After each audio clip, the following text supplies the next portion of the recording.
സദാശിവസമാരംഭാം ശങ്കരാചാര്യമധ്യമാം അസ്മദാചാര്യപര്യന്താ വന്ദേ ഗുരുപരമ്പരാം. പ്രിയ കുടുംബാംഗങ്ങളെ, നമ്മൾക്കെല്ലാവർക്കും ഒരു മോഹമുണ്ട്. നമ്മൾ മരിക്കുന്നതിനിടയിൽ നമ്മുടെ മക്കൾ ഒരിക്കലും മരിക്കരുത്, അല്ലേ? അതെപ്പോഴും എല്ലാ രക്ഷിതാക്കളും ആഗ്രഹിക്കുന്നില്ലേ? അപ്പോൾ അങ്ങനെ സംഭവിക്കാതിരിക്കണമെങ്കിൽ എന്ത് വേണം? അവർക്ക് ദീർഘായുസ് ഉണ്ടാവണം.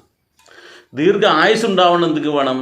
നമ്മൾ അത്തരത്തിലുള്ള പ്രവർത്തനങ്ങൾ ചെയ്യണം. അങ്ങനെയാണല്ലോ, ഏത് കാര്യങ്ങളും അങ്ങനെയാണല്ലോ. അപ്പോൾ നമ്മുടെ കുട്ടികൾക്ക് ദീർഘായുസ് ഉണ്ടാവാൻ എന്താണ് ചെയ്യേണ്ടത്? അവർക്ക് ഐശ്വര്യം ഉണ്ടാകാൻ, സമ്പൽ സമൃദ്ധി ഉണ്ടാകാൻ, അവരുടെ മനസ്സിൽ നന്മയുണ്ടാകാൻ, അവർ ശ്രേഷ്ഠന്മാരാകാൻ എന്താണ് ചെയ്യേണ്ടത്?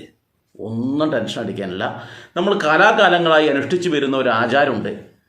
അത് നമ്മുടെ വേദഗ്രന്ഥങ്ങളിൽ പറയുന്നത് പോലെ നമ്മളൊന്ന് അനുഷ്ഠിക്കാം. അങ്ങനെയാണെങ്കിൽ നമ്മുടെ മക്കളും ശ്രേഷ്ഠന്മാരായിത്തീരും, ദീർഘ ആയുസ്സുള്ളവരായിത്തീരും. അതെന്താണത് എന്നല്ലേ നിങ്ങളുടെ സംശയം? നമ്മുടെ പിറന്നാൾ ആഘോഷമില്ലേ? അത് തന്നെ. നമ്മളിന്ന് ആഘോഷിക്കുന്നത് എങ്ങനെയാണ്? പാശ്ചാത്യ രീതിയിലുള്ള പിറന്നാൾ ആഘോഷമാണ് നമ്മൾ ഉണ്ടാക്കുന്നത്. നമ്മളെന്ത് ചെയ്യും? ഈ ഏതെങ്കിലും ഇപ്പം നമ്മളെ കുട്ടികളോ ആരെങ്കിലും ഒരാൾ ജനിച്ചു കഴിഞ്ഞാൽ അവരുടേത് ഡേറ്റ് ഓഫ് ബർത്ത് അതാണല്ലോ നമ്മൾ എടുക്കുക. എന്നുവെച്ചാൽ ഡിസംബർ 25 യേശു ക്രിസ്തുവിൻ്റെ ജന്മദിനം. എല്ലാ ഡിസംബർ 25 ക്രിസ്മസ് ആണ്, ക്രിസ്തു ജനിച്ച ദിവസം എന്ന വിധത്തിൽ. അപ്പോൾ നമ്മൾ പക്ഷേ ഈ ക്രിസ്തു മതത്തിലെ ആൾക്കാരായാലും മറ്റുള്ളവരെല്ലാവരും, ഹിന്ദു മതത്തിൽ തന്നെ ബഹുഭൂരിപക്ഷ ആൾക്കാരും ചെയ്യുന്ന എന്താണെന്ന് വെച്ചാൽ ഡേറ്റ് ഓഫ് ബർത്തിനനുസരിച്ച് വെച്ചാൽ ജനിച്ച ഡേറ്റ് നോക്കിയിട്ട് ആണ് ബർത്ത്ഡേ ആഘോഷിക്കുന്നത്. അപ്പോൾ ബർത്ത്ഡേ ആഘോഷിക്കുന്നത് എങ്ങനെയാണ്?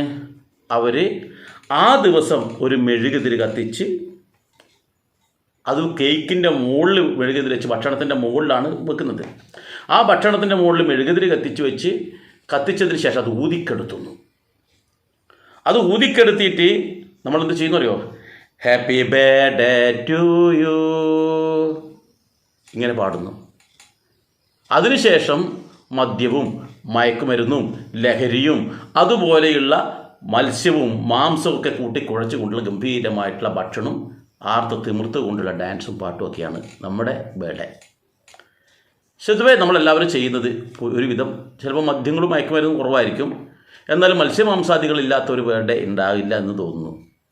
എന്നാൽ നമ്മുടെ പൂർവികന്മാർ ആചരിച്ച ശ്രേഷ്ഠമായ പിറന്നാൾ ദിനം ഇങ്ങനെയല്ല. അത് ആ കുട്ടിക്ക് എപ്പോഴും മനസ്സിൽ ഓർത്തിരിക്കാൻ പറ്റുന്ന, അവനെ ഒരു പുതിയൊരു മനുഷ്യനാക്കി മാറ്റുന്ന ഒരു ചടങ്ങാണ്. അവനെ പുതിയൊരു മനുഷ്യനാക്കി മാറ്റും ഈ ഒരു ചടങ്ങ് ചെയ്താൽ.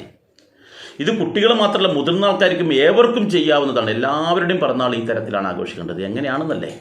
അതാണ് ഞാൻ പറയാൻ പോകുന്നത്. എന്ത് വേണമെന്ന് വെച്ചാൽ നമ്മൾ ചിന്തിക്കുന്നത് ഈ പറയുന്ന രീതിയിലല്ല. ഇവിടെ എന്ത് ചെയ്തിരിക്കുന്നത്? ഒരു കേക്ക് കൊണ്ടുവന്ന് അവിടെ വെച്ച് അതിൻ്റെ മുകളിൽ മെഴുകുതിരി കൊളുത്തി അത് ഊതിക്കെടുത്തുമ്പോൾ അതിൽ നിന്നും പുറത്തേക്ക് വരുന്ന വിഷവാതകം ശ്വസിക്കുന്നു. മാത്രമല്ല, ഒരു വിളക്ക് കൊളുത്തുക എന്നുള്ളത് ഒരു ജീവൻ കൊടുക്കുന്ന തുല്യമാണ്, ഒരു വെളിച്ചം ഉണ്ടാക്കുകയാണ്. എന്നാൽ ഇവിടെ ചെയ്യുന്നത് വെളിച്ചം ഇല്ലാതാക്കാനാണ് കുട്ടിയെ പഠിപ്പിക്കുന്നത്.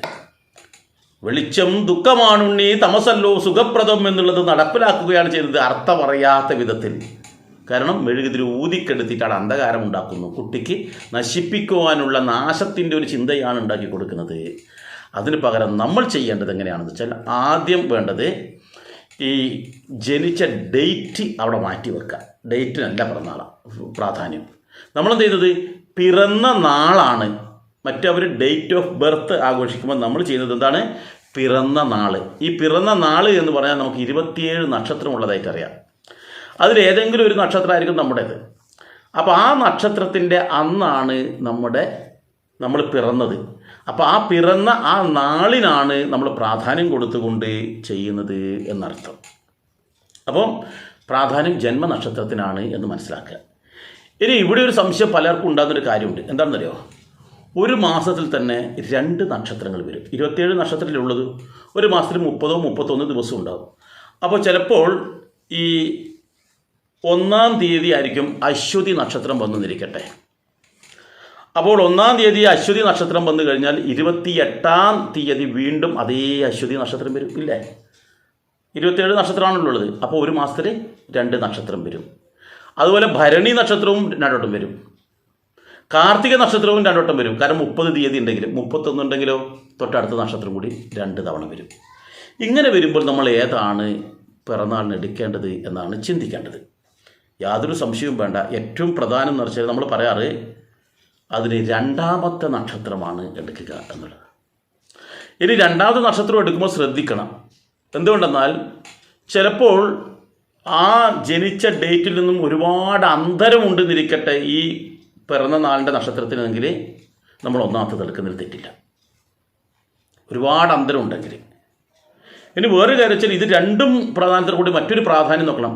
ഒരു 6 നാഴികയെങ്കിലും പകല് കിട്ടുന്ന തരത്തിൽ വേണം. ഈ നക്ഷത്രം ഉദിച്ചിട്ട് ഒരു 6 നാഴികയെങ്കിലും പകലുണ്ടെങ്കിൽ ആ ദിവസമാണ് എടുക്കേണ്ടത്. രാത്രി മുഴുവൻ ഉണ്ടായിട്ടും കാര്യമില്ല, പകൽ ഉണ്ടാവണം. ചിലപ്പോൾ കുറച്ച് ഒരു നാഴികയോ 2 നാഴികയോ മാത്രമേ ഉള്ളെങ്കിൽ അത് നമ്മൾ എടുക്കേണ്ട ആവശ്യമില്ല എന്നർത്ഥം. അപ്പോൾ ഇത്തരത്തിൽ പിറന്നാളിൻ്റെ ദിവസം നമ്മൾ കണ്ടെത്തി. ഇനി എന്താണ് ചെയ്യേണ്ടത്?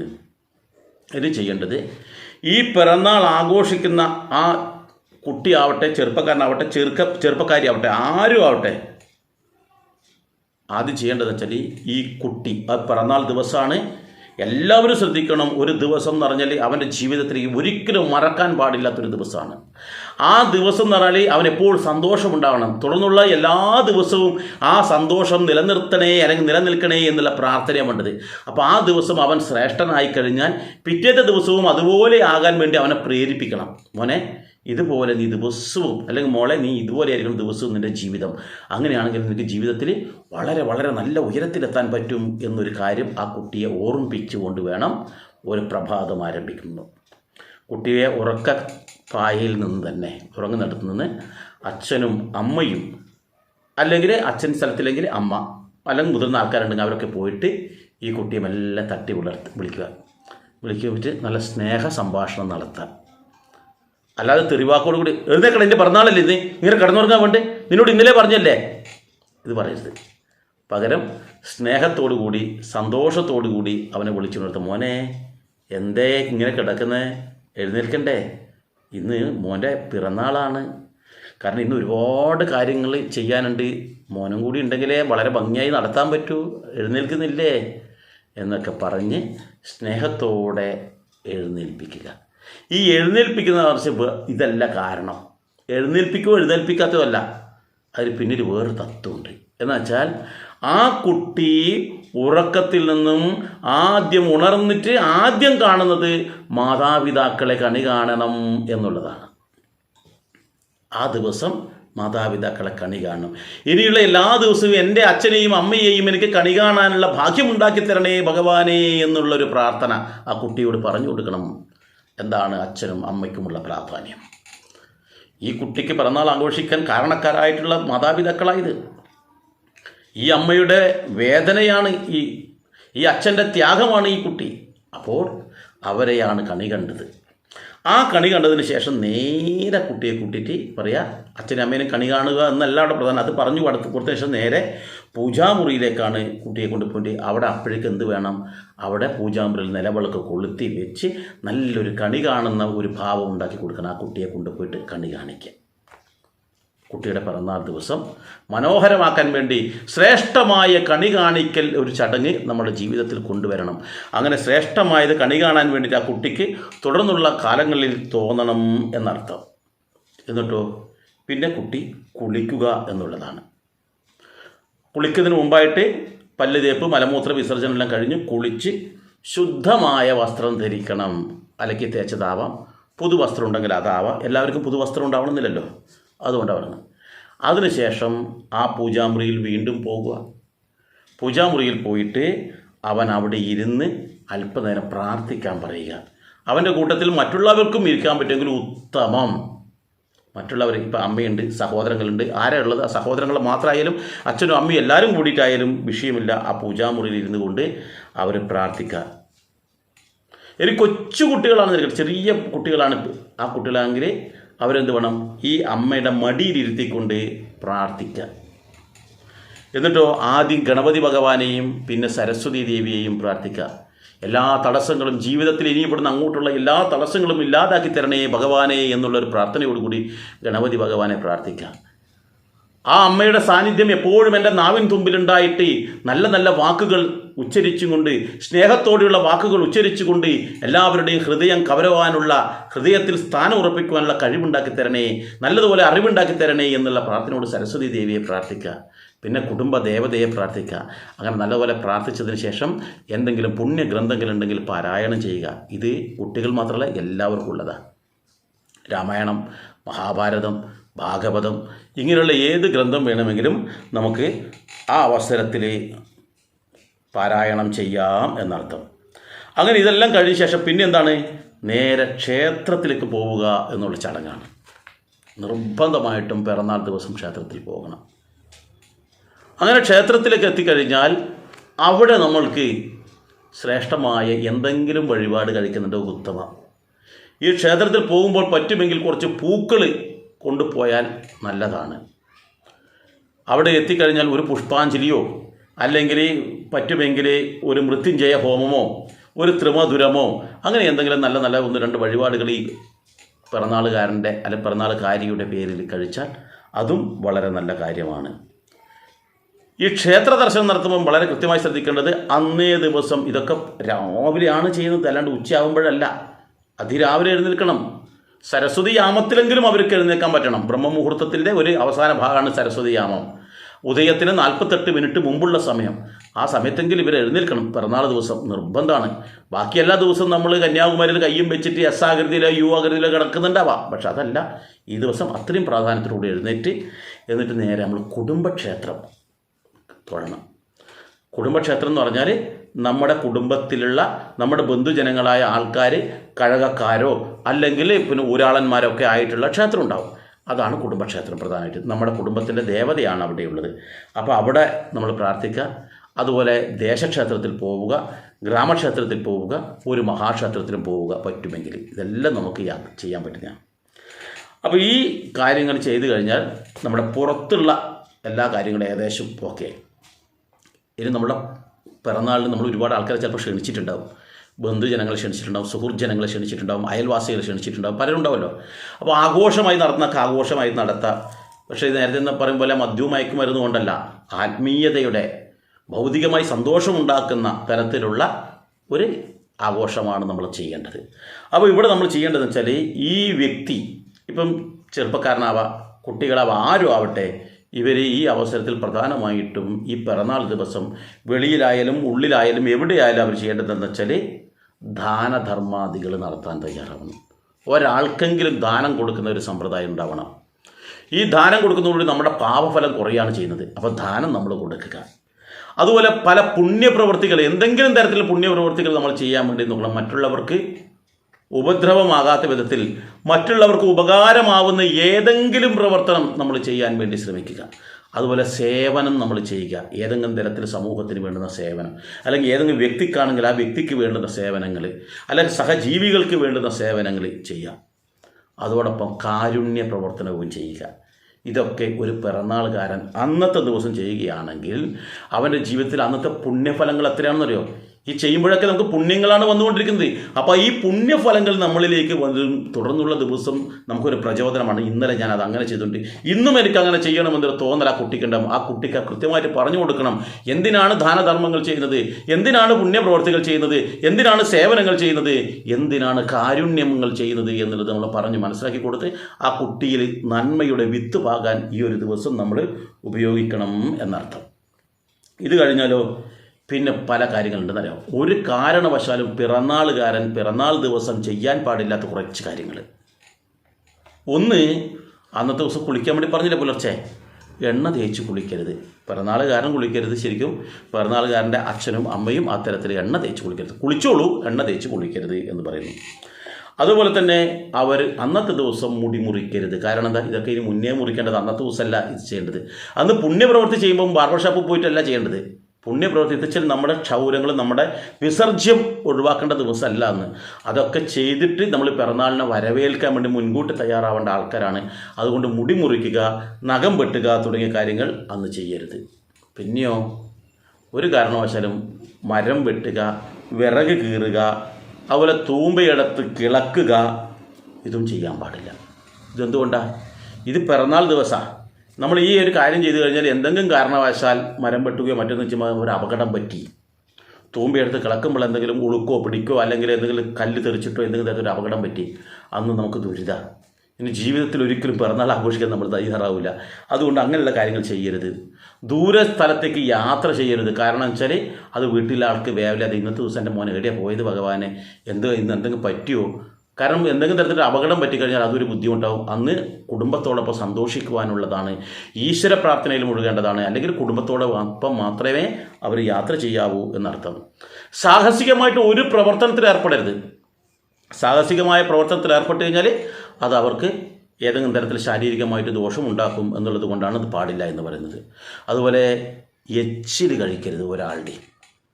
കാരണം ഇന്ന് മുതൽ നമ്മൾ ശ്രേഷ്ഠമായ ഭക്ഷണം കഴിക്കുവാനുള്ള ആ ഒരു അനുഗ്രഹം ഭഗവാനിൽ നിന്നുണ്ടാവട്ടെ. ഇന്നത്തെ ദിവസം മുതൽ മറ്റുള്ളവരുടെ എച്ചിലല്ല, എൻ്റെ തന്നെ, കാരണം എനിക്ക് തന്നെ ശ്രേഷ്ഠമായ ഭക്ഷണം കഴിക്കുവാനുള്ള അന്തരീക്ഷവും കഴിവും പ്രാപ്തിയും എല്ലാം ഭഗവാൻ ഉണ്ടാക്കി തരട്ടെ എന്നുള്ള പ്രാർത്ഥനയാണ് നമുക്ക് വേണ്ടത്. അതുപോലെ പഴകിയ ഭക്ഷണം പിറന്നാളിനെന്ന് മാത്രമല്ല ഒരു അവസരത്തിലും കഴിക്കരുത്. എന്നാൽ ഈ ഒരു ദിവസം മദ്യം കഴിക്കുന്ന ആളാണെങ്കിൽ അന്ന് മദ്യവും അതുപോലെ ലഹരിയും മത്സ്യവും മാംസവും എല്ലാം നമ്മളൊന്ന് ഒഴിവാക്കുക. ഈ ഒരു ദിവസം ഇതൊരു പുണ്യ ദിവസമാണ്. എന്ന് വെച്ചാൽ നിങ്ങൾ അവതാരമെടുത്ത ദിവസമാണ്, അല്ലെങ്കിൽ നിങ്ങളുടെ മക്കൾ അവതാരമെടുത്ത ദിവസമാണ്, ഭൂമിയിലേക്ക് അവതാരമെടുത്തതാ. ഇനി ഒരുപാട് പുണ്യകർമ്മങ്ങളൊക്കെ നിങ്ങൾക്ക് ചെയ്യാനുണ്ട്. അതുകൊണ്ട് തന്നെ അത് നമ്മൾ ഇന്നത്തെ ദിവസം നമ്മൾ മാറ്റിവെക്കുക എന്ന് പറയും. ഇനി പിറന്നാളിൻ്റെ ആഘോഷം തുടങ്ങുകയാണ്. പിറന്നാളിൻ്റെ ആഘോഷം എങ്ങനെ ചെയ്യുക? ആദ്യം നമ്മൾ ഈ പിറന്നാളുകാരൻ കുളിച്ച് ശുദ്ധിയെല്ലായി, അത് നിങ്ങൾ നിശ്ചയിക്കുന്ന സമയത്താണ് കേട്ടോ. ഏത് സമയത്ത് വേണമെങ്കിലും നിങ്ങൾക്ക് പ്ലാൻ ചെയ്യാം. പ്രത്യേകിച്ച് എല്ലാവർക്കും എത്തിച്ചേരാൻ പറ്റുന്ന നല്ലൊരു സമയം. അപ്പോൾ ഇതിന് മുന്നോടിയായിട്ട് നിങ്ങൾക്ക് എന്ത് വേണം? തൊട്ടടുത്ത ക്ഷേത്രത്തിൽ നിങ്ങൾ ഉണ്ണിക്കണ്ണൻ്റെ ക്ഷേത്രമൊക്കെ ആണെങ്കിൽ, ശ്രീകൃഷ്ണൻ്റെ ക്ഷേത്രമൊക്കെ ആണെങ്കിൽ അവിടെ പാൽപ്പായസം വഴിപാട് കഴിക്കുന്നത് നല്ലതാണ്. അല്ലെങ്കിൽ മറ്റേതെങ്കിലും ക്ഷേത്രമെങ്കിൽ അവിടെ പാൽപ്പായസമോ ശർക്കര പായസമോ എന്തെങ്കിലും ഉണ്ടെങ്കിൽ ആ പായസം നമ്മൾ വീട്ടിലേക്ക് കൊണ്ടുവരണം. എന്നിട്ട് നമ്മുടെ വീട്ടിൽ പ്രോഗ്രാം നടക്കുന്നുണ്ടല്ലോ, അപ്പോൾ വീട്ടിൽ നമ്മൾ പാൽപ്പായസം വെക്കുക. കാരണം ഉണ്ണിക്കണ്ണിന് പ്രധാനപ്പെട്ട പാൽപ്പായസമാണ്. അതുകൊണ്ട് തന്നെ ഞാൻ പാൽപ്പായസം എന്ന് പറയുന്നത് ഏതെങ്കിലും പായസമായാലും പ്രശ്നമൊന്നുമില്ല, ഏത് പായസം വേണമെങ്കിലും വെക്കാം. പക്ഷേ ആ പായസം നിങ്ങൾ വെക്കുക, മുൻകൂട്ടി തയ്യാറാക്കി വെക്കണം വീട്ടിലാരെങ്കിലും. ഇനി നമ്മൾ വേണ്ടതെന്ന് വെച്ചാൽ ഈ വീട്ടിൽ പിറന്നാൾ കാരണം മറ്റുള്ളവരെല്ലാവരും കൂടി ഒത്തുകൂടി പ്രോഗ്രാം തുടങ്ങാൻ പോവാണ്. ഹാപ്പി ബർത്ത്ഡേ ടു യു, ഇതല്ല നമ്മുടെ പരിപാടി. കേക്ക് മുറിക്കലോ കിണ്ണം പൊട്ടിക്കലോ മെഴുകുതിരി കത്തിക്കലോ ഊതിക്കെടുത്തലോ അല്ല നമ്മുടെ പരിപാടി. നമ്മുടെ പരിപാടി എന്ന് പറയുമ്പോൾ ഒന്നൊന്നര പരിപാടിയാണ്, അതീവ ശ്രേഷ്ഠമായ പരിപാടിയാണ്. അതെന്താണെന്ന് നോക്കാം. ആദ്യം ഒരു ചെറിയ ഒരു പലകയോ അല്ലെങ്കിൽ മറ്റെന്തെങ്കിലും ചെറിയൊരു പീഠം പോലെ എന്നിട്ട് മുകളിൽ നിലവിളക്ക് വെക്കുക. നിലവിളക്ക് ഒരിക്കലും നിലത്ത് വെക്കാൻ പാടില്ല എന്നുള്ളത് കൊണ്ടാണ് ഇങ്ങനെ എന്തിൻ്റെങ്കിലും മുകളിൽ വെക്കണമെന്ന് പറയുന്നത്.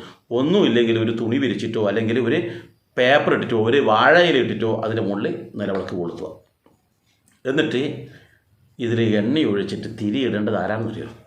തിരി ഇട്ടതും ആരും ആവട്ടെ, ഇത് ഇടേണ്ടത് ഈ പറയുന്ന ഈ വിളക്ക് കൊളുത്തേണ്ടത് ഈ പിറന്നാളുകാരനാണ്. നേരത്തെ കത്തിച്ച മെഴുകുതിരി ഊതിക്കെടുത്തുന്നതാണ് ഇതെങ്കിൽ ഇവിടെ നമ്മുടെ എല്ലാം അന്ധകാരമില്ലാതെയാക്കുന്നു. എൻ്റെ ഉള്ളിലെയും അന്ധകാരമില്ലാതാക്കി ഈ ജ്യോതിഷി എൻ്റെ ഉള്ളിൽ എന്നും തെളിയണേ എന്നുള്ള പ്രാർത്ഥനയോട് കൂടിയാണ് ദീപം ജ്യോതിർജനാർദ്ദന എന്ന് പറഞ്ഞ ചടങ്ങുകൾ ദീപം കൊളുത്തുന്നത്. അപ്പോൾ ഒരു ശീലം, നമ്മളെല്ലാത്തിനും ജീവൻ കൊടുക്കുകയാണ് വേണ്ടത്. എല്ലാവരിലും വെളിച്ചമുണ്ടാക്കി കൊടുക്കുകയാണ് വേണ്ടത്. മോനെ, നീ ഊതിക്കെടുത്തേണ്ടവനല്ല, നീ എല്ലാവരിലും വെളിച്ചമുണ്ടാക്കി കൊടുക്കേണ്ടതാണ് എന്ന് പറഞ്ഞിട്ട് അവനെ കൊണ്ട് ആ വിളക്ക് കൊളുത്തിക്കാം. മനസ്സിലായില്ലേ? അപ്പോൾ ഈ നിലവിളക്ക് കൊളുത്തിയതിന് ശേഷം അതിനരികിലായിട്ട് ഈ കുട്ടി കിഴക്കോട്ട് തിരിഞ്ഞിരിക്കണം. കുട്ടിയായാലും വേണ്ടില്ല, ആരായാലും വേണ്ടില്ല. കിഴക്കോട്ട് തിരിഞ്ഞിരിക്കുമ്പോൾ ഇത് ഈ കുട്ടിയുടെ നേരെ മുൻഭാഗത്തായിരിക്കും നിലവിളക്ക് ഉണ്ടാവുക. അത് ഓർമ്മ വേണം. അപ്പോൾ കുട്ടിയെ ഒരു ചെറിയൊരു പലകയിട്ടിട്ടോ കുറച്ച് ഭൂമിയിൽ അല്പം ഉയരത്തിൽ നിലത്തിരുത്തരുത്, അല്പം ഉയരത്തിൽ വേണം ഈ കുട്ടിയെ ഇരുത്താൻ വേണ്ടിയിട്ട്. എന്നിട്ടോ ഈ കുട്ടിയുടെ മുന്നിൽ നിലവിളക്ക് ആദ്യം വെച്ചിട്ടുണ്ട്. പിന്നെ വേണ്ടത് എന്താ? കിണ്ടിയിൽ ജലമെടുത്ത് വെക്കണം. കൂടാതെ പുതുവസ്ത്രം ഇല്ലെങ്കിൽ അലക്കി തേച്ചിട്ടുള്ള ഒരു വെള്ള വസ്ത്രം എന്തെങ്കിലും മടക്കിയിട്ട് അതൊരു തളികയിലാക്കിയിട്ട് മുന്നിൽ വെക്കണം. നിറപ്പറ വെക്കണം. നിറപ്പറ ഇല്ലെങ്കിൽ നമ്മൾ വീട്ടിൽ അരി ഏതെങ്കിലും ഒരു പാത്രത്തിൽ എടുത്തിട്ട് അത് നമ്മുടെ ഈ കുട്ടിയുടെ മുന്നിൽ വെക്കണം. അക്ഷതം വെക്കണം. അക്ഷതം എന്ന് പറഞ്ഞാൽ ഉണങ്ങലരിയും അല്ലെങ്കിൽ ധാന്യങ്ങളോ ഏതോ അതും മഞ്ഞൾപ്പൊടിയും ചേർത്തിട്ടുള്ള ഒരു മിശ്രിതമാണ്. ദശപുഷ്പങ്ങൾ അറിയാലോ. ഇനി ദശപുഷ്പം കിട്ടാനില്ല എങ്കിൽ എന്ത് ചെയ്യുക, തുളസി ആയാലും മതി. ദശപുഷ്പം ഉണ്ടെങ്കിൽ ഉത്തമം, ഇല്ലെങ്കിൽ തുളസി. ഇനി ഇതൊന്നും ഇല്ലെങ്കിൽ ഉള്ള സാധനം വെച്ചിട്ട് അഡ്ജസ്റ്റ് ചെയ്താലും മതി കേട്ടോ. ഇതെല്ലാം വേണം. അതുകൊണ്ട് ഒരു സാധനമില്ല, ഇതിനെന്താ ചെയ്യുക ഭഗവാൻ? അപ്പോൾ അത് കൊളായി പോവോ? ഒന്നുമില്ല. നിങ്ങളുടെ പ്രാപ്തിക്കനുസരിച്ച് നിങ്ങളുടെ ഇതിനനുസരിച്ച് മാത്രം ചെയ്താൽ മതി എന്നർത്ഥം. അപ്പോൾ ഇതൊക്കെ എടുത്തു. ഇനി എന്ത് വേണം? ഇതിൽ വീട്ടിൽ അമ്മയുണ്ടാകും, അല്ലെങ്കിൽ അമ്മയുടെ അമ്മ, അല്ലെങ്കിൽ അച്ഛൻ്റെ അമ്മ, ആരാണുള്ള മുത്തശ്ശിമാർ. അമ്മയുണ്ടെങ്കിൽ അമ്മ ചെയ്യുന്നത് നല്ലത്. ഈ അക്ഷതം, അതുപോലെ തന്നെ ആ ദശപുഷ്പമില്ലേ അത്, ദശപുഷ്പമില്ലെങ്കിൽ തുളസി, ഇത് രണ്ടും ഇല്ലെങ്കിൽ ചെക്കിയോ മറ്റെന്തെങ്കിലും അതെടുക്കാം. അപ്പോൾ ഇതെടുത്തിട്ട് നേരെ കുട്ടിയുടെ പുറകു വശത്തേക്ക് പോകണം. അപ്പോൾ മുൻഭാഗത്താണ് എല്ലാ ആൾക്കാരും നിൽക്കുന്നത്. ഈ അമ്മ എല്ലാവരും നോക്കി നിൽക്കുന്ന വിധത്തിൽ തൊട്ട് മുമ്പിൽ കുട്ടി ഇരിക്കുന്നുണ്ട്. അതിന് മുമ്പിൽ വിളക്കും മറ്റു സാധനങ്ങളുണ്ട്. അതിന് മുന്നിൽ മറ്റെല്ലാവരും നിൽക്കുന്നുണ്ട്. കുട്ടിയുടെ പുറകിലാരില്ല, പുറകിൽ ഈ അമ്മ മാത്രമേ ഉള്ളൂ. അതിനുശേഷം ഈ കുട്ടിയെ, അതുപോലെ തന്നെ ഈ വിളക്ക്, അവിടെ കൂടിയിരിക്കുന്ന ആൾക്കാർ എല്ലാവരെയും ഒന്ന് ഒഴിയുക. കാരണം കുട്ടിക്ക് ഒരു തരത്തിലുള്ള കണ്ണേറോ മറ്റു കാര്യങ്ങളോ ദോഷങ്ങളോ ഒന്നും ഉണ്ടാകാൻ പാടില്ല. ഇവിടെ വന്ന ആൾക്കാരാവട്ടെ വരാത്ത ആൾക്കാരാവട്ടെ മറ്റുള്ള ദുഷ്ടശക്തികളാവട്ടെ എല്ലാത്തിൻ്റെയും ഇത് ഒഴിയാകാൻ വേണ്ടിയിട്ട് ആദ്യം മൊത്തമായിട്ടൊന്ന് ഒഴിയുന്നത്. കുട്ടിയെയും മറ്റുള്ള സാധനങ്ങളെയും അവിടെയുള്ള ആൾക്കാരെയൊക്കെ ഒഴിഞ്ഞതിന് ശേഷം ഇത് നേരെ 3 തവണയാണ് ഒഴിയേണ്ടത്. നേരെ കൊണ്ടുവന്നിട്ട് നേരെ എന്ത് ചെയ്യും, ആ വിളക്കിൻ്റെ താഴെ അവിടെ വെക്കുക. ഇത് കഴിഞ്ഞാലോ ആ വിളക്കിൻ്റെ ചൂട്ടിലിട്ട് കഴിഞ്ഞ ശേഷം വീണ്ടും അമ്മ മുന്നിലേക്ക് വരും. വിളക്കിൻ്റെ അരികിൽ വന്നിട്ട് അക്ഷതം ഉണ്ടല്ലോ ഒരു പാത്രത്തിലാക്കി വെച്ചിട്ട്, ഒന്നിക്കൽ പച്ചരിയും അല്ലെങ്കിൽ ഉണങ്ങലരിയും എന്ന് പറയുന്നത് മഞ്ഞൾപ്പൊടിയും കൂടി ചേർത്ത് വെച്ചിട്ടായിരിക്കും. ഇതുപോലെ അരി അല്ലെങ്കിൽ മറ്റേതെങ്കിലും ധാന്യങ്ങളായാലും മതി കേട്ടോ. പയറോ ചെറുപയറോ കടലയോ എന്ത് വേണമെങ്കിലും നമുക്ക് എടുക്കാം. ധാന്യങ്ങളാവണമെന്നേ ഉള്ളൂ. അരിയും ഒരു തരത്തിൽ പറഞ്ഞാൽ ധാന്യം തന്നെയാണല്ലോ. അപ്പോൾ അതുകൊണ്ട് അത് എടുത്ത് ആ കുട്ടിയുടെ പറ്റുമെങ്കിൽ തുളസി വേണമെങ്കിൽ തുളസിയോ മറ്റേ ദശപുഷ്പം ഉണ്ടല്ലോ അതിനകത്തും അല്പം എടുക്കണം. ഇത് അരി മാത്രം എടുക്കരുത്, രണ്ടും കൂടി എടുത്തിട്ട് എന്ത് വേണം, ഈ കുട്ടിയുടെ നെറുകയിലിട്ടിട്ട് അനുഗ്രഹിക്കുക. ആര്? അമ്മയാണ് ആദ്യം ചെയ്യേണ്ടത്. ഈ അക്ഷതവും ഈ പറയുന്ന പുഷ്പം ദശപുഷ്പമൊന്നും തന്നെ നിലവിളക്കിൻ്റെ അകത്ത് ഇടാൻ പാടില്ല, ഒരിക്കലും ചെയ്യാൻ പാടില്ലാത്തതാണ്. ചില സ്ഥലങ്ങളിൽ അങ്ങനെ ചെയ്യുന്ന കാണുന്നുണ്ട്, അതുകൊണ്ട് അവർ അങ്ങനെ ഇടരുത്. എന്നിട്ട് ആ നെറുകയിലിട്ടിട്ട് അങ്ങനെ അനുഗ്രഹിക്കുക. ഇതിന് ശേഷം ഈ കുട്ടിയുടെ തലയിൽ ഇത് ഇടുന്ന അവസരത്തിൽ തന്നെ കുട്ടി എന്ത് വേണമെന്നറിയാം, അല്ലെങ്കിൽ ആരെങ്കിലും പറഞ്ഞുകൊണ്ട് മോനെ ആ മുത്തശ്ശിയുടെ കാല് തൊട്ട് നമസ്കരിക്കൂ. മോൻ്റെ തലയിൽ ആരാണോ കൈവച്ച് അനുഗ്രഹിക്കുന്നത് അന്നേരം അവരുടെ കാല് നമുക്ക് തൊട്ട് നമസ്കരിക്കാനുള്ള ഒരു ശീലം, എന്ന് വെച്ചാൽ മറ്റുള്ളവരെ ബഹുമാനിക്കാനുള്ള, മറ്റുള്ളവരെ ആദരിക്കുവാനുള്ള, എന്നെ അനുഗ്രഹിക്കുന്ന എന്നെ സ്നേഹിക്കുന്ന ആൾക്കാരെ തിരിച്ച് അതേപോലെ സ്നേഹിക്കുവാനുള്ള ഒരു മനസ്സ് നമുക്കുണ്ടാവണം എന്നുള്ള ചിന്തയിലൂടെ അത് തൊട്ട് നമസ്കരിക്കാൻ വേണ്ടി പറഞ്ഞു കൊടുക്കുക. ആ അമ്മ ചെയ്തതിന് ശേഷം പിന്നെ എന്ത് ചെയ്യാം, അവിടെയുള്ള മറ്റുള്ള ഓരോ ആൾക്കാർക്കും ഇതുപോലെ ചെയ്യാവുന്നതാണ്. അങ്ങനെ ഇതെല്ലാം ചെയ്തു നോക്കണം. മറ്റുള്ളവരുടെ ആഘോഷം നോക്കണം, നമ്മളത് നോക്കണം, ശ്രേഷ്ഠത എന്താണെന്ന്. ഇതിന് ശേഷം നേരെ ആരതി ഒഴിയും. എന്താ ആരതി ഒഴിയുക എന്ന് പറഞ്ഞാൽ, നമ്മൾ കർപ്പൂരം ഉണ്ടെങ്കിൽ കർപ്പൂരമാണ് നമ്മൾ അന്തരീക്ഷത്തിലുള്ള ഈ നെഗറ്റീവ് എനർജിയെ പൂർണ്ണമായി ഇല്ലാതാക്കുന്ന സാധനമാണ്. അത് എടുക്കുക. ഇനി അതില്ലെങ്കിൽ വിളക്ക് ചെറിയ പൊടി വിളക്കുണ്ടെങ്കിൽ അങ്ങനെ ആവാം. അതെടുത്തിട്ട് ഒരു 3 തവണ ശരിക്കും ഒഴിഞ്ഞാൽ മതി. ഒഴിയുന്ന അവസരത്തിൽ ടൗൺ ടു ടൗൺ ബസ് പോകുമ്പോൾ വളരെ സ്പീഡ് ചെയ്യരുത്, വളരെ സാവധാനത്തിൽ. ഒരു സമുദ്രത്തിൻ്റെ ഓളത്തിൽ പെട്ടുപോയിട്ടുള്ള ഒരു ബിംബം കണക്കിന് ഇങ്ങനെ സാവധാനം പൊങ്ങി താണ് ഇങ്ങനെ വരണം എന്നർത്ഥം. നേരെ മുമ്പിൽ ഇരുന്നിട്ടല്ല, ഇയാളുടെ ഈ കുട്ടി ഇരിക്കുന്നുണ്ടല്ലോ, കുട്ടി ഇരിക്കുന്നതിൻ്റെ വലതുവശത്ത് നിന്നുകൊണ്ട് വേണം ഈ ആരതി ആ കുട്ടിയെ ഒഴിയാൻ. കുട്ടിയുടെ മുന്നിലൊക്കെ ആയിട്ട് വലതുവശം സ്ഥലമില്ലെങ്കിൽ മുൻഭാഗത്ത് നിന്ന് തന്നെ ഒഴിയാൻ തെറ്റൊന്നുമില്ല എന്നർത്ഥം. ഈ അവസരത്തിൽ ശ്രേഷ്ഠമായ ഋഗ്വേദ മന്ത്രം, ഋഗ്വേദം എന്ന് പറഞ്ഞാൽ വേദങ്ങളിലുള്ള ഏറ്റവും ശ്രേഷ്ഠമായിട്ടുള്ള ഒരു മന്ത്രമുണ്ട്. ആ മന്ത്രം അവിടെ കൂടിയിരുന്ന എല്ലാവരും കൂടി ജപിക്കുക. ഞാനിത് ഇവിടെ എഴുതിയിടുന്നുണ്ട്, നിങ്ങളിത് എഴുതിയെടുക്കുക. ഇത് നിങ്ങൾക്ക് എപ്പോഴും നിങ്ങൾക്ക് ജപിക്കാവുന്നതാണ്. കുട്ടിയെ അനുഗ്രഹിക്കുന്ന അവസരത്തിൽ അനുഗ്രഹിച്ച് ആരതി ഒഴിയുമ്പോഴാണ് ഇത് ചെയ്യേണ്ടത് എന്നും കൂടി ഓർക്കുക. ഇത് അവിടെ നോക്കിക്കോളൂ. ഓം ശതം ജീവശരദോ വർദ്ധമാനഃ ശതം ഹേമന്താൻ ശതമുപസന്ധാൻ ശതം ഇന്ദ്രാഗ്നി സവിതാ ബൃഹസ്പതേ ശതായുഷാഹ വിഷേമം പുനർദൂ. ഇതാണ് ആ മന്ത്രം. മന്ത്രം മാത്രം കേട്ടിട്ട് കാര്യമില്ലല്ലോ, വെറുതെ മന്ത്രം വായിച്ച് പോയിട്ടൊന്നും കാര്യമുണ്ടോ? ഇതിൻ്റെ അർത്ഥം നമുക്ക് മനസ്സിലാക്കണ്ടേ? അപ്പോൾ അർത്ഥം കൂടി മനസ്സിലാക്കുക. എന്താണ്? അല്ലയോ കുട്ടി, കുട്ടി എന്ന് വിളിക്കണ്ട. അതിനേക്കാൾ നല്ലത് എന്താ? ഋഗ്വേദത്തിൽ വളരെ ശ്രേഷ്ഠമായ വാക്കിനെ പറയുന്നത് അല്ലയോ പുണ്യാത്മാവേ എന്നാണ് ഇവിടെ.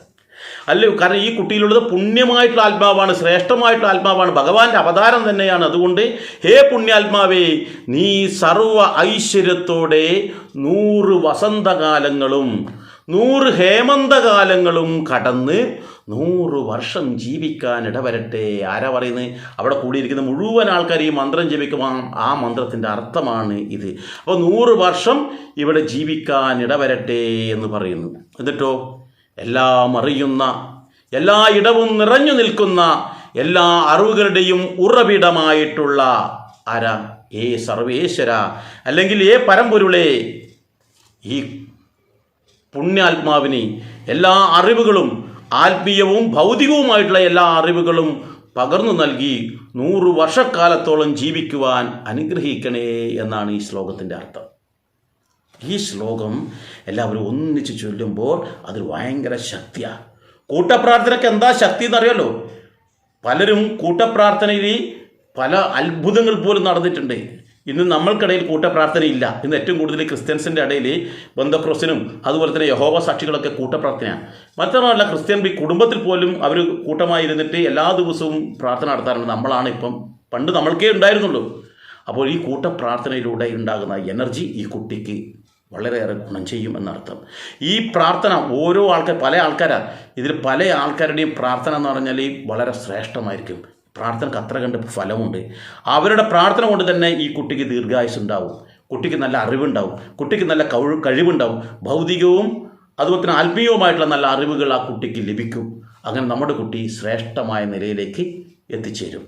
എന്നിട്ടെന്ത് വേണം? തീർന്നിട്ടില്ല. ഇതൊക്കെ നമ്മൾ പറഞ്ഞു. അതിനുശേഷം കുട്ടി മെല്ലെ അവിടെ നിന്ന്, അല്ല, ഈ കുട്ടിക്ക് നമ്മൾ ആരതി ഒഴിഞ്ഞല്ലോ, ഈ മന്ത്രം ജപിച്ചല്ലോ, ഇതിന് ശേഷം കുട്ടിക്ക് നമ്മൾ കൊണ്ടുവന്ന സമ്മാനങ്ങൾ കൊടുക്കാം. ആ തലയിൽ ഈ അക്ഷതമിട്ട് അനുഗ്രഹിക്കുമ്പോൾ വേണമെങ്കിൽ കൊടുക്കുക. ആ അവസരത്തിൽ തന്നെ കുട്ടിക്ക് കൊടുക്കുക. കുട്ടി പക്ഷേ കാലുതൊട്ട് നമസ്കരിക്കുകയൊക്കെ ചെയ്യേണ്ടതാണ്. അപ്പോൾ അതിനുശേഷം ഈ സമ്മാനങ്ങളൊക്കെ ഈ കുട്ടിക്ക് കൊടുക്കുന്നു.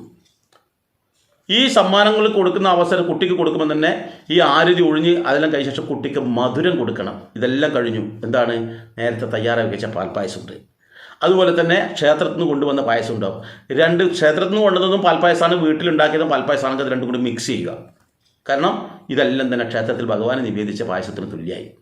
എന്നിട്ട് അതിൻ്റെ അകത്ത് നിന്ന് ആദ്യം ഒരു സ്പൂണിൽ ഈ കുട്ടിയുടെ അമ്മയോ മറ്റ് വേണ്ടപ്പെട്ട ആരെങ്കിലും ഈ കുട്ടിക്ക് ആ വായിൽ വെച്ച് കൊടുക്കുക സ്പൂണിൽ. അതിനുശേഷം കുട്ടി എന്ത് ചെയ്യണം? ഇവിടെ കൂടി ഓരോ ആൾക്കാർക്കും കുട്ടി ഇതിൽ നിന്ന് ആ മധുരം കൊടുക്കണം. കുട്ടി കൊടുക്കുക ഓരോ ആൾക്കാർക്കും. അപ്പോൾ പാൽപ്പായസം കൊടുക്കുന്നു. അതേ അവസരത്തിൽ മധുര പലഹാരങ്ങളോ മറ്റു കാര്യങ്ങളോ ഒക്കെ തന്നെ ഇവിടെ കൊടുക്കാം എന്നർത്ഥം. ഇത് കഴിഞ്ഞിട്ടില്ലേ, ഇനിയാണ് ഭക്ഷണം. അതിവിശാലമായ പരിപാടി. മറ്റുള്ളവരതുപോലെ ഇറച്ചിയും അതുപോലെ മീനും മദ്യവും ഒന്നും നമ്മൾ ഇന്നത്തെ ദിവസം വിളമ്പരുത്. കാരണം ഇന്ന് ഏറ്റവും ശ്രേഷ്ഠമായ ദിവസമാണ്. ഞാൻ കാരണം ഒരു ജീവിക്ക് പോലും ദുഃഖമുണ്ടാകരുത്, ഒരു ജീവിക്ക് പോലും ജീവഹാനി വരരുത്, എൻ്റെ വാക്കുകൊണ്ട് പോലും ഒരാൾക്കൊരു ദോഷമുണ്ടാകരുത് എന്നുള്ളത് കൊണ്ട് തന്നെ മദ്യം കഴിച്ചു കഴിഞ്ഞാൽ പറയുന്ന വാക്ക് എന്താണെന്ന് അറിയില്ല. ലഹരി ഉപയോഗിച്ച് കഴിഞ്ഞാൽ നമ്മളല്ലാതെയാകും. അതുകൊണ്ട് ലഹരിയോ മദ്യമോ ഉപയോഗിക്കാതിരിക്കുന്നു.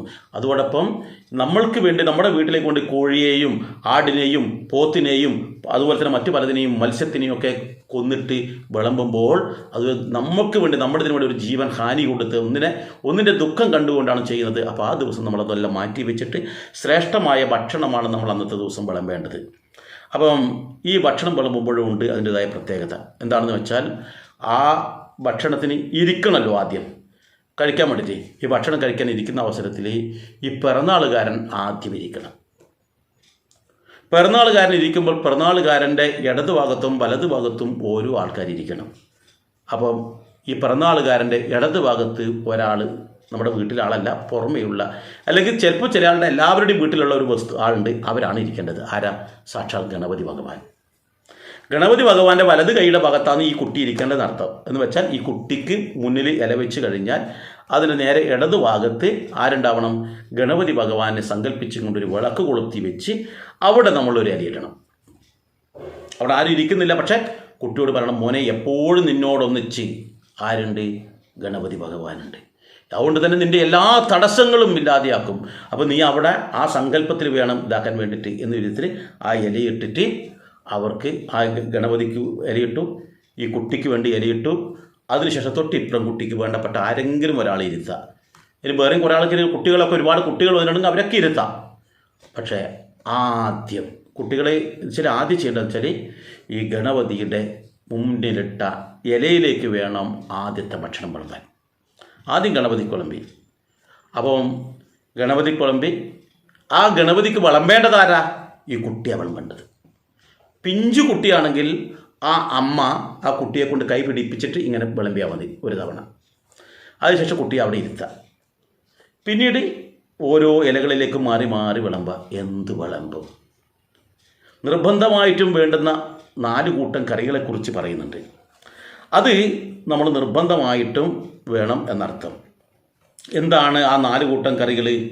1 കാളൻ, 2 ഓലൻ, 3 എലിശ്ശേരി. എലിശ്ശേരി ഇല്ലെങ്കിൽ ഏതെങ്കിലും ഒരു മധുരക്കറിയാകാം. 4മത്തത് ഇഞ്ചിക്കറി. ഇഞ്ചിക്കറി എല്ലാ സദ്യക്കും ആവശ്യമാണ്. 108 കറികൾക്ക് തുല്യമാണ് ഇഞ്ചിക്കറി എന്നാണ് പറയുന്നത്. ഇത് 4 വായിക്കഴിഞ്ഞാൽ മതിയോ? ഇല്ല, പപ്പടം കാച്ചിട്ട് ഉപയോഗിക്കാം, അത് കൂടുതൽ അച്ചാർ വേണമെങ്കിൽ ഉപയോഗിക്കാം, തോരൻ വേണമെങ്കിൽ വേറെ ഉണ്ടാക്കാം, പിന്നെ നിങ്ങൾക്ക് ഇഷ്ടമുള്ള സാമ്പാറോ പരിപ്പോ അങ്ങനെയുള്ള കറികളൊക്കെ നിങ്ങൾക്ക് ഉണ്ടാക്കാം. എന്തൊക്കെ ആക്കുന്നു അതൊക്കെ ആക്കി. ഇത് നമുക്ക് വേണമെന്നർത്ഥം. അപ്പോൾ ഇതൊക്കെ ഇതായതിനു ശേഷം ഈ കറികൾ എല്ലാം ഈ 3 പേർക്കും വിളമ്പി അവർ ഭക്ഷണം കഴിച്ചു. ഈ ഭക്ഷണം കഴിക്കുന്ന സമയത്ത് പ്രധാനമായി ശ്രദ്ധിക്കേണ്ട വെച്ചാൽ ഈ പിറന്നാളുകാരൻ ആദ്യം ഒരു ഉരുള ഉരുട്ടിയെടുക്കണം. അത് ചെറിയ കുട്ടി അങ്ങ് പറഞ്ഞു കൊടുക്കണം, മോനെ അത് വേണം. എന്തിനാണ്? ആ ഉരുള ഉരുട്ടിയിട്ട് കറിയെല്ലാം കുഴച്ചിട്ട് ആ ഉരുള ഉരുട്ടിയിട്ട് ഇലയുടെ ഒരു ഭാഗത്ത് മാറ്റി വെക്കാൻ പറയണം. മോനെ ഇത് ആർക്കാണെന്നറിയോ? ഇത് നമ്മൾക്ക് ഈ അന്നം തരുന്നത് ആരാ? ഈ പ്രപഞ്ചത്തിലെ സർവ്വചരാചരങ്ങളും സഹായിച്ചിട്ടാണ് നമുക്കൊരു അന്നം ഉണ്ടാകുന്നത്. ഒരു നെല്ല് അരിയായിട്ട് നമ്മുടെ ഇവിടെ എത്തണമെന്നുണ്ടെങ്കിൽ എത്ര അധ്വാനം ഉണ്ടെന്നറിയോ? ആ നെല്ല് നമ്മൾ അവിടെ വിത്ത് വിതയ്ക്കുന്ന സമയത്ത് അവിടെ ഉഴുതു മറിക്കുന്നു. ആ ഉഴുതു മറിക്കുമ്പോൾ അവിടെ വളമുണ്ടാകുന്നു, അവിടെ മഴ പെയ്യുന്നു, അല്ലെങ്കിൽ വെള്ളം വേണം. ഇതൊക്കെ പ്രകൃതിയിലുള്ള ഓരോ ജീവജാലങ്ങളുടെ സഹായമാണ്. അപ്പോൾ ആ പ്രകൃതിയിലുള്ള ജീവജാലത്തിന് ഞാൻ കഴിക്കുന്ന ഭക്ഷണത്തിൻ്റെ ഒരു പങ്ക് നമ്മൾ കൊടുക്കണം. അതുകൊണ്ട് ഇത് പ്രകൃതിയിലുള്ള എന്നെപ്പോലെ തന്നെ ഈ ഭക്ഷണത്തിന് അവകാശപ്പെട്ടവരാണ് അവർ എന്നുള്ളത് കൊണ്ട് തന്നെ നീ അവർക്ക് കൊടുത്തതിന് ശേഷം മാത്രമേ ഇത് ഭക്ഷണം കഴിക്കാവൂ. അതിഥി ദേവോഭവ എന്ന് പറയുന്ന പോലെ എന്നെ തന്നെ എന്താണ് അവിടെയുള്ള പ്രകൃതിയിലുള്ള എല്ലാ ചരാചരങ്ങളും എനിക്ക് ദേവനെ പോലെയാണ്. അതുകൊണ്ട് അവർക്ക് വേണ്ടുന്ന ഒരു ഉരുളയാണ് ആദ്യം മാറ്റി വെച്ചത്. അതിനുശേഷം കുട്ടി ഭക്ഷണം കഴിക്കുക. കുട്ടിക്ക് ഭക്ഷണം വിളമ്പുമ്പോൾ പ്രത്യേകം ശ്രദ്ധിക്കുക. കുട്ടിക്ക് നല്ല നമ്മുടെ വീടുകളിലൊക്കെ തന്നെ ഭക്ഷണം വിളമ്പുമ്പോൾ ശ്രദ്ധിക്കേണ്ടത് ചുരുങ്ങിയത് 2 തവണയെങ്കിലും ഭക്ഷണം കഴിക്കണം. എങ്ങനെ 2 തവണ? ഒരു തവണ തിന്നിട്ട് കൈയഴുകി പോയിട്ട് രണ്ടാമതും വരത്തല്ല. കുറച്ച് ഭക്ഷണം വിളമ്പുക. ആ ഭക്ഷണം തിന്നു കഴിഞ്ഞാൽ വീണ്ടും കുറച്ചും കൂടി ഇട്ട് കൊടുക്കുക. അപ്പം ചിലപ്പം ആദ്യത്തേതിൽ കാളനാണ് ഉപയോഗിച്ചതെങ്കിൽ രണ്ടാമത്തേതിൽ സാമ്പാറോ അല്ലെങ്കിൽ പരിപ്പ് കറിയോ അങ്ങനെ എന്തെങ്കിലും ഉപയോഗിക്കാം. ആദ്യം പരിപ്പ് കറിയാണ് ഉപയോഗിച്ചെങ്കിൽ സാമ്പാറോ മറ്റെന്തെങ്കിലും ഉപയോഗിച്ചിട്ട് നമുക്ക് ഭക്ഷണം കഴിക്കാം, അല്ലെങ്കിൽ മോര് ഉപയോഗിച്ചിട്ട് ഭക്ഷണം കഴിക്കാം. അങ്ങനെ എന്തെങ്കിലും തരത്തിൽ കഴിക്കുന്നതിൽ 2ഓ 3ഓ തവണ ഭക്ഷണം വാങ്ങിച്ച് കഴിക്കുന്നതാണ് ഉത്തമം. ഇതിൽ വേറെയും പല കാര്യങ്ങളുണ്ട് കേട്ടോ. ഒന്ന്, ചില ആൾക്കാർ ഇലയിൽ ഭക്ഷണം ഇട്ട് കഴിഞ്ഞാൽ അപ്പുറത്തിരിക്കുന്ന ആളെ കാണില്ല. കാരണം അത്ര കുന്നുപോലെ ആയിരിക്കും ഉണ്ടാവുക. അപ്പോൾ അവർ ചിലപ്പോൾ ഭക്ഷണം കഴിച്ച് ചിലപ്പോൾ ബാലൻസ് വേസ്റ്റ് ആക്കിയിട്ടുണ്ടാവും, പകുതി പുറത്തായിട്ടുണ്ടാവും. ഇത് ഇലക്ക് അനുസരിച്ച് കുറച്ച് ഭക്ഷണമല്ലോ ഒരന്നം പോലും വെളിയിലേക്ക് പോകാതെ അത് മുഴുവൻ തിന്ന് തീർക്കാൻ പറ്റും. കാരണം എന്താ, കുറച്ച് ഭക്ഷണം ഒരു ഇലയാണ് വലിപ്പം കൂടുതൽ. രണ്ടാമത്തെ കാര്യം, ഒരൊറ്റ അന്നം പോലും വേസ്റ്റായി പോകില്ല. മൂന്നാമത്തെ കാര്യം വെച്ചാൽ സാവധാനത്തിൽ ചവച്ചരച്ച് തിന്നുമ്പോൾ ദഹന പ്രക്രിയ ക്ലിയർ ആകും. അപ്പോൾ ഈ കാര്യത്തിൽ 2ഓ 3ഓ തവണ നമ്മൾ ഭക്ഷണം വാങ്ങിക്കണം വീട്ടിൽ നിന്ന് എപ്പോഴായാലും. അപ്പോൾ അത്തരത്തിൽ ഭക്ഷണം കഴിച്ച് ഇയാൾ ചാടി എഴുന്നേറ്റ് പോകാൻ പാടില്ല. എന്ത് വേണം? അപ്പുറം ഇപ്പുറം ഇരിക്കുന്ന 2 ആളുണ്ട്.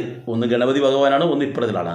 അപ്പോൾ നമ്മൾ ഭക്ഷണം കഴിച്ച് കഴിഞ്ഞാൽ തൊട്ട് വലതുവശത്തിരിക്കുന്ന ആളെ നോക്കിയാൽ മതി. ഇടതുവശത്തിലെ ആൾക്കാർ നമുക്ക് വേണ്ടിയിട്ട് വെയിറ്റ് ചെയ്യുന്നതാണെന്ന് വിചാരിച്ചാൽ മതി.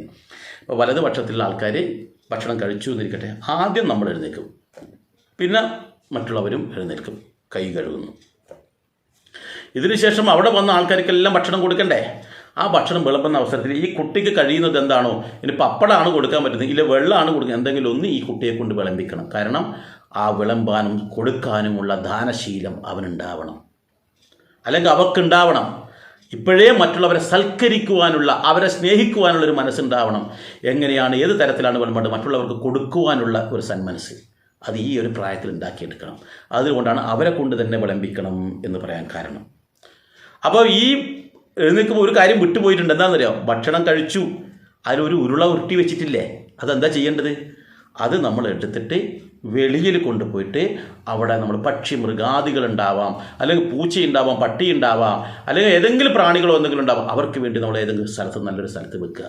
ഇല്ലെങ്കിൽ ഉറുമ്പോ പുഴുവോ എന്ത് വേണമെങ്കിലും തിന്നോട്ടെ, അവർക്ക് എല്ലാവിധ ആവശ്യമുള്ള കുറച്ച് കഴിഞ്ഞ് നോക്കുമ്പോൾ അതെല്ലാം അവർ കൊണ്ട് പ്രകൃതിയിലുള്ള ജീവജാലങ്ങൾക്ക് വേണ്ടി നമ്മളത് സമർപ്പിക്കണം എന്നർത്ഥം. കഴിഞ്ഞു. ഇതെന്താണ്? ഇതിന് ശേഷം ഈ ഇല പരമാവധി പിഞ്ചു കുട്ടികളാണെങ്കിൽ വേണ്ട, അല്ലാത്ത ആൾക്കാരെങ്കിൽ സ്വയം ഇലയെടുക്കണം. പലരും പറയും ഇല എടുക്കരുതെന്ന്. നമ്മുടെ എച്ചിൽ വേറെ ആൾക്കാരെ കൊണ്ട് എടുപ്പിക്കുകയല്ല വേണ്ടത്. ഏറ്റവും നല്ല ശീലം എന്ന് പറഞ്ഞാൽ നമ്മളുടെ ഉച്ചിഷ്ടം നമ്മൾ തന്നെ വൃത്തിയാക്കുക എന്നാണ്. നമ്മളുടെ വേസ്റ്റ് വൃത്തിയാക്കാനല്ല മറ്റുള്ളവരെ. അതും ഈ കുട്ടികൾ ചെറുപ്രായത്തിൽ പഠിക്കണം.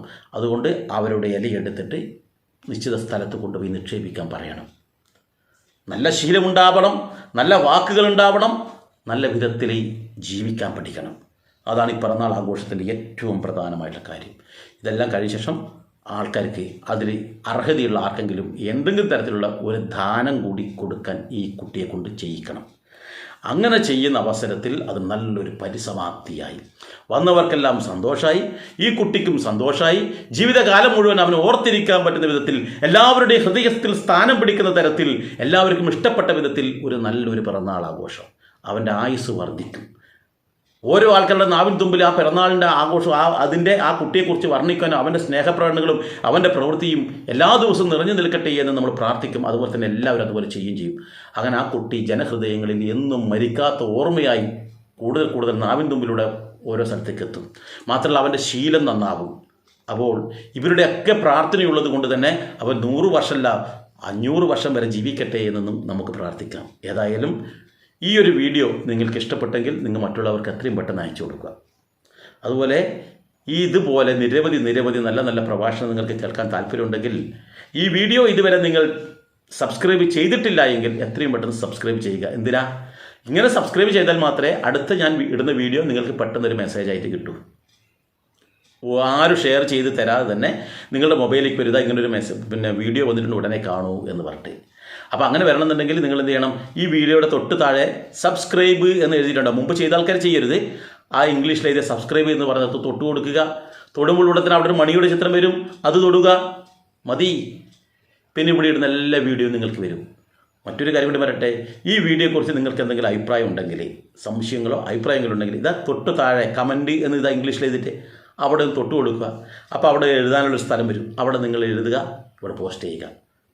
ഏതായാലും മറ്റൊരു വീഡിയോയുമായിട്ട് നമുക്ക് മറ്റൊരവസരത്തിൽ വരാം. എല്ലാവർക്കും നന്ദി, നമസ്കാരം.